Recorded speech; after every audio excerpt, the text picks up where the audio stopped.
नमस्कार मंडळी, मी तुमचा लाडका मित्र वरद विजय चव्हाण आणि मी तुम्हा सर्वांचं माझ्या युट्यूब चॅनलमध्ये स्वागत करत आहे.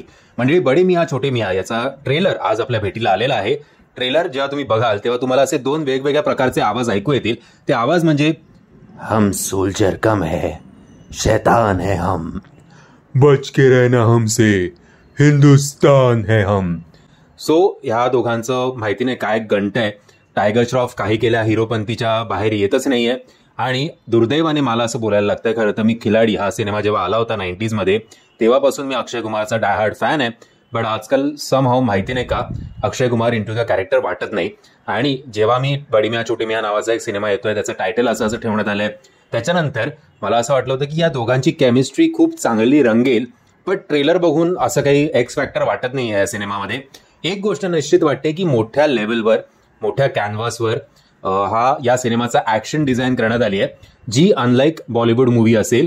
आणि त्याचबरोबर एक हॉलिवूड टाईप विलन आपल्या भेटीला येणार आहे. त्याचा जेव्हा एंट्री सीन होता ट्रेलरमध्ये तेव्हा मला असं वाटलं की अनिल कपूरला टफ फाईट देण्यासाठी अंगभर मोठ्या केसांचा कोणतरी विलन आपल्यासमोर याने आणलाय.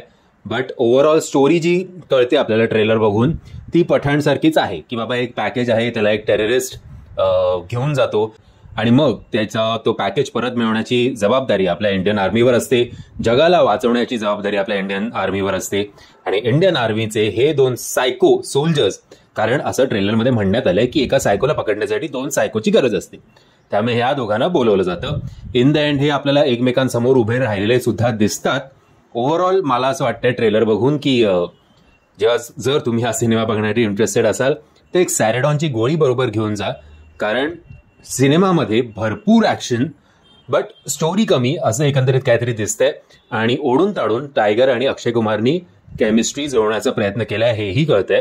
पण बघूया, आय होप माझे शब्द खोटे ठरतील आणि अक्षय कुमारला जी कमबॅकची गरज आहे इव्हन टायगर श्रॉफला. पण टायगर श्रॉफचं करिअर जर तुम्ही बघितलं तर फ्लॉप मिळून सुद्धा त्याचे वर्षाला 3-4 सिनेमे येतात. आय थिंक फक्त एक वॉर चालला असेल आणि त्यातल्या तर अजून 2-3 सिनेमे चालले असतील. बाकी मेजर सिनेमे त्याचे फ्लॉपच आहे.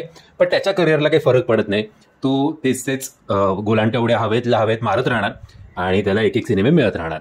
एनिवेज, बघूया काय करतोय आता हा सिनेमा. तुम्ही जर हा ट्रेलर बघितला नसेल तर त्याची लिंक मी तुम्हाला खाली डिस्क्रिप्शन बॉक्समध्ये देतोय.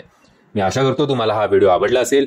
जर तुम्हाला हा व्हिडिओ आवडला असेल तर प्लीज या व्हिडिओला लाईक, शेअर आणि चॅनलला सबस्क्राईब करायला विसरू नका. जय हिंद, जय महाराष्ट्र.